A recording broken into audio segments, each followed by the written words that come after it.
It's voteable. The trade war. It's been a big topic of conversation so far this year, but you probably haven't felt the effects quite yet, because this war is more like a snowball slowly rolling downhill. It all started small, with tariffs on washing machines and solar panels. A little later, President Trump added steel and aluminum, and that caused China to fire back, starting with tariffs on fruits, nuts, and pork.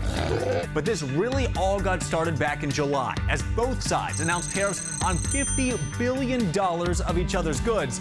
And those included things like airplane parts, engines, soybeans, and much more.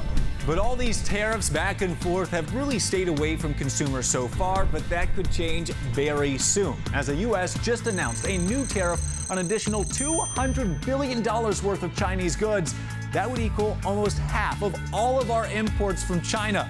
And that means you could feel the effect very soon. Because while tariffs are a type of tug of war between countries to give their own businesses a leg up, well, the additional costs caused by these tariffs often get passed on to you, the consumer, forcing you to pay more or live without. And if China retaliates to these most recent set of tariffs, the impact will only continue to grow.